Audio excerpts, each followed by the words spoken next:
अस्सलाम वालेकुम एवरीवन, कैसे हैं आप लोग सब। अच्छा, आज की जो हमारी कलेक्टिव एनर्जी रीडिंग है, आज की रीडिंग में हम देख लेंगे कि आपके पर्सन की करंट फीलिंग क्या है, वो साइलेंस से क्या आगे बढ़े हैं या नहीं, और साथ ही साथ हम ये देखेंगे कि क्या टर्निंग पॉइंट्स उनकी लाइफ में आए हैं।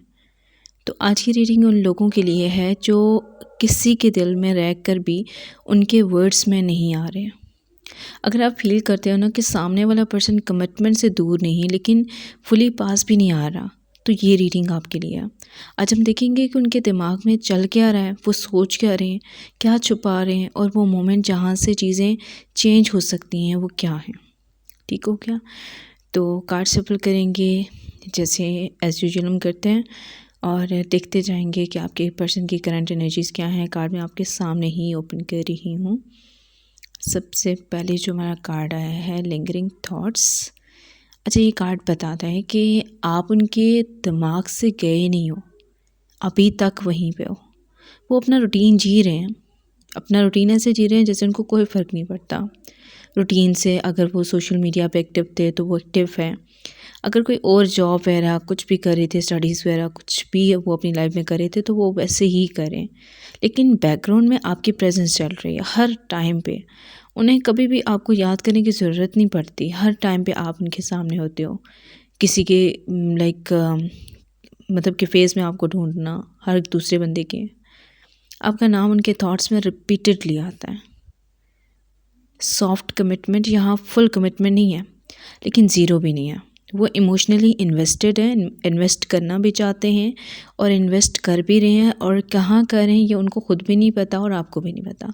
बस डर के साथ वो डर रहे हैं कि मुझे क्या करना है, इसलिए वो हाफ प्रोमिसेस देते हैं, हाफ प्रेजेंस रखते हैं ताकि कंट्रोल हाथ में रहे। अच्छा, यहाँ पे उनकी फैमिली इश्यूज़ भी हो सकते हैं, उनके कोई और प्रॉब्लम्स हो सकती हैं, या आपकी फैमिली के साथ उनका कनेक्ट होना ये प्रॉब्लम हो सकता है। उनके कुछ ऐसे इश्यूज़ हैं जो उन्हें लगता है कि अगर हम एक दूसरे से कमिटमेंट हो जाएगी हमारी तो वो प्रॉब्लम सामने आ जाएंगी।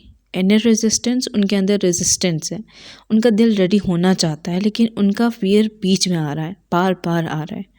वो बहुत चाहते हैं कि हम एक हो जाएं। शायद आप लोग पहले फ्रेंड्स भी थे और बहुत अच्छे फ्रेंड्स थे, तो अब उनको ये चीज़ बहुत फील होती है, खाली सा फील होता है। ये रेजिस्टेंस पास्ट के एक्सपीरियंस से आई है, कैसे उनका कोई ट्रस्ट की वजह से वो हर्ट हुए थे, कुछ इस वजह से भी ऐसा हुआ है। इंटेंशनल स्टेप, इस कार्ड का मतलब है कि उनका अगला स्टेप एक्सीडेंटल नहीं होगा, वो खुद भी बोलेंगे कि या करेंगे कुछ इस तरह से, तो सोच समझ कर करेंगे। वो जो भी करेंगे इम्पल्स नहीं, इंटेंशन ड्राइव करेंगे। ठीक है, वो असल में यहाँ पे वो कार्ड ऐसा, ये मुझे जो रीडिंग आ रही है वो इस तरह से कि इस बंदी के ऊपर अपना फैमिली प्रेशर भी बहुत ज़्यादा है। कुछ ऐसे उनके ऊपर प्रेशर्स हैं या कुछ ऐसी लाइक आप कह सकते हैं रिस्पॉन्सिबिलिटीज़ हैं जिसकी वजह से ये पर्सन अभी तक रुका हुआ है।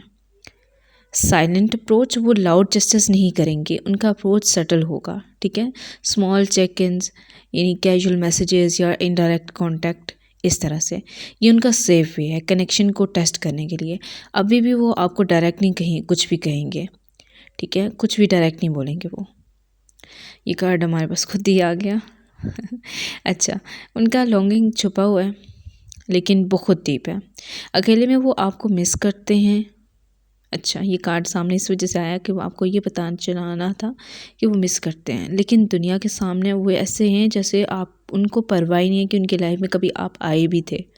ये वो जैसे ना टाइप का लॉन्गिंग है जो रात को ज़्यादा फील होता है, जब अकेले होते हैं तो उनको बहुत ज़्यादा फील होता है, और जैसे ही जब सब लोग हो जाते हैं तो वो कोशिश करते हैं कि वो अपनी जो प्रेजेंस है उनके साथ रखें और बिल्कुल भी आपको याद ना करें।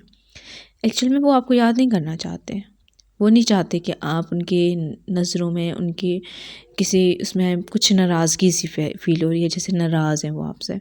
अब यहाँ पे मुझे कुछ एनर्जी ये भी आ रही है कि कुछ लोगों की बहुत अच्छी खासी वाली लड़ाई हुई है, ठीक है, लेकिन कुछ लोगों का ये भी प्रॉब्लम है कि उनकी लड़ाई ही नहीं हुई, कुछ भी नहीं हुआ और वो वैसे अलग हो गए। इंटरनल प्रेशर का भी कार्ड खुद ही आया है। ये इमोशंस दबे हुए हैं और अब प्रेशर बिल्ड हो चुका है। उनके लिए ना इग्नोर करना मुश्किल हो रहा है, बहुत ज़्यादा, वो बहुत इग्नोर कर चुके हैं, लेकिन अब और हो नहीं रहा। वो कहते हैं ना कि प्रिटेंड आप जब कर रहे होते हैं ना तो वो कुछ ही टाइम हो सकता है। तो प्रिटेंड जो कर रहे थे वो उनके लिए अब हैवी हो रहा है, साइलेंस उनके लिए हैवी हो रही है, वो जो साइलेंट रह चुके हैं वो हैवी हो रहा है उनके लिए। ये सब वो जानबूझ के कर रहे थे, शायद इस वजह से भी कि आप चेज़ करें उनको। अब जब आपने चेज़ नहीं किया तो वो उनके लिए मतलब बात उल्टी पड़ गई है ना, कुछ इस तरह की। तो जब उनके लिए ये सब उल्टा पड़ गया तो वो और हो गए कि ये सब क्या हो गया। इमोशनल कन्फ्यूजन, वो कन्फ्यूज्ड है, not about feelings but about direction. ठीक है, ये उनको कन्फ्यूजन नहीं है कि वो फील क्या करते हैं, कन्फ्यूजन इस बात की है कि मुझे किस डायरेक्शन में जाना चाहिए। क्योंकि उस बंदे ने बहुत कोशिश की कि हम दोनों अलग हो जाएं या कुछ इस तरीके की सेपरेशन की, बट वो सेपरेशन तो होगी उनकी, सेपरेट हो नहीं पा रहे, दिल से नहीं हो पा रहे। ठीक है, बार बार आप उनके सामने आते हो। एक होता है ना कि हर इंसान के चेहरे में आपको ढूंढना, कुछ इस तरीके की फीलिंग है। और साथ में ये भी कि बहुत अच्छी चीज़ भी उनको मिल रही हो तो एक्सेप्ट नहीं कर पा रहे। ठीक है, और इस वजह से वो इमोशनली लाइक फीलिंग्स के बारे में कंफ्यूज नहीं है, डायरेक्शन के बारे में कंफ्यूज है। इसी वजह से वो डिले है उनकी डायरेक्शन। डिसिसिव मोमेंट, यूनिवर्स यहाँ कह रहे हैं कि एक डिसीजन पॉइंट आ रहा है 2026 में। मोस्ट प्रोबेबली आपके लिए कोई डिसीजन हो, या तो क्लोज या ओपन, हमेशा के लिए। ये वो मोमेंट होगा जहाँ वो या तो फॉरवर्ड आएंगे या फिर परमानेंटली स्टेप बैक कर लेंगे। ये टर्निंग पॉइंट है इनका। ठीक है, तो ऊपर मैंने जब बात की थी ना कि कोई टर्निंग पॉइंट भी मैं आपको बताऊंगी, तो अब यहाँ पे कोई टर्निंग पॉइंट आप लोगों के लिए ये है कि कोई डिसीजन आएगा। ठीक है, वो डिसीजन अभी तो यहाँ पे ये लग रहा है कि वो डिसीजन आपके लिए होगा, आपके लिए पॉजिटिव वे में, लेकिन एनर्जी चेंज भी होती रहती हैं, मे बी वहाँ पे बाद में डिसीजन कुछ और हो जाए। तो अब मोस्ट प्रोबेबली आपको पता चलेगा कि ये डिसीजन क्या था। रिग्रेट, उनको पछतावा है कि उन्होंने पहले चीज़ों को हैंडल कैसे किया। वो रिग्रेट सिर्फ आपको हर्ट करने का नहीं है, बल्कि ख़ुद को भी लूज़ करने का है। अच्छा, मुझे यहाँ पे रिग्रेट ये भी नज़र आ रहा है कि उन्हें लगता है कि सब कुछ उन्होंने ही बिगाड़ा है, कुछ भी किसी और ने नहीं किया, सब उनकी गलती है, जो किया उन्होंने किया। ठीक है, उन्होंने ही फैसला किया और अब वो इसी फैसले में खुद ही डूब गए हैं। ठीक, अब उनसे रहा नहीं जा रहा, अब उनसे हो नहीं पा रहा और प्रिटेंड हो नहीं पा रहा, जिसकी वजह से वो बहुत ज़्यादा मुश्किल में आ गए। हार्टफेल्ट अपॉलॉजी, ये अपॉलॉजी स्क्रिप्टेड नहीं होगी, ये सिंपल रॉ और दिल से निकली हुई होगी। ठीक है, मैंने बोला ना ऊपर भी, ये पर्सन जो भी करेंगे सोच समझ के करेंगे और दिल से करेंगे। हो सकता है कि ये डायरेक्ट ना हो, लेकिन टोन जेन्युइन होगी।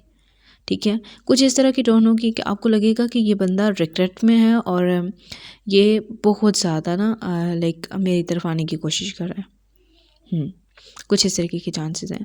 अच्छा, आप में से बहुत सारे लोग मे बी फीमेल के लिए देख रहे हो ये एनर्जी।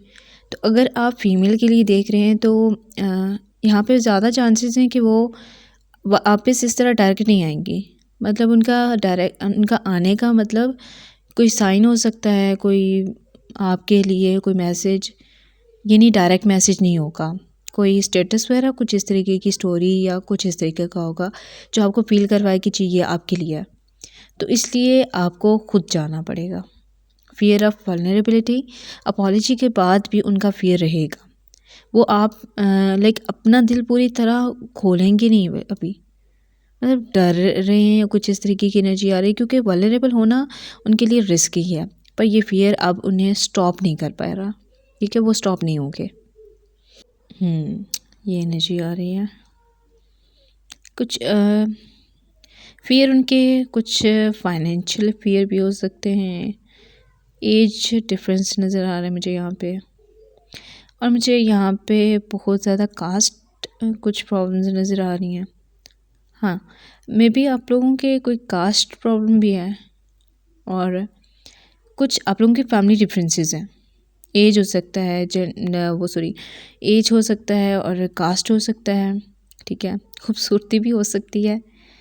और इमोशनल ओपनिंग, ये कार्ड हीलिंग का साइन है, वो धीरे धीरे ओपन हो रहे हैं। No rush but no shut down either. ये ओपनिंग सस्टेनेबल है। ठीक है।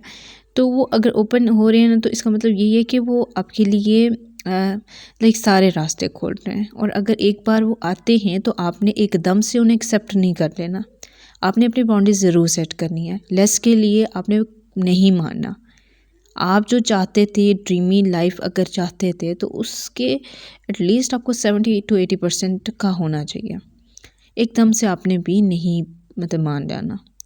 डिलेड रिस्पॉन्स, उनका रिस्पॉन्स लेट हो सकता है लेकिन एब्सेंट नहीं, ठीक है, ये ज़्यादा चांसेस हैं। साइलेंस का मतलब अवॉइडेंस नहीं है, प्रिपरेशन है। अच्छा, अब यूनिवर्स आप लोगों को ना डिले करने का मतलब ये नहीं कि आपको कोई पनिशमेंट दे रहा था। एक्चुअली में आप लोग प्रिपेयर हो रहे थे। अब आप अगर थोड़ा डीपली सोचें तो आप बहुत सारी चीज़ें सीख चुके हैं इस फेज़ में। पेशेंस इम्पॉर्टेंट है, आप पेशेंस अभी भी रखें, लेकिन आपने बहुत सारी चीज़ें सीखी हैं। सबसे बड़ी बात जो आपने सीखी है वो सेल्फ़ रिस्पेक्ट है, जो आपने सीखी है इस पूरे फेज़ में। और कुछ लोगों का ज़्यादा टाइम हुआ भी नहीं है, कुछ लोगों का कम टाइम हुआ है, लेकिन कुछ लोगों का तकरीबन कोई साल, 1.5 साल, हाँ 6 महीने इस तरह के हो गए हैं, ठीक है। कुछ लोगों का तकरीबन कोई 2-3 मंथ या वीक्स इस तरह का हुआ है। म्यूचुअल अट्रैक्शन, अट्रैक्शन सिर्फ एक तरफ नहीं है, एनर्जी दोनों तरफ फ्लो हो रही है। अब यूनिवर्स कह रहे हैं कि कनेक्शन अभी भी ज़िंदा है और दोनों उसे फील कर रहे हैं, लेकिन दोनों ही चुप है। मतलब यहाँ से भी चुप है और सामने वाला बंदा भी चुप है। और अब चुप होने का मतलब ये नहीं कि वो छोड़ना चाह रहे हैं, लेकिन ये भी नहीं है कि आप डायरेक्ट उनको चेज़ कर लें।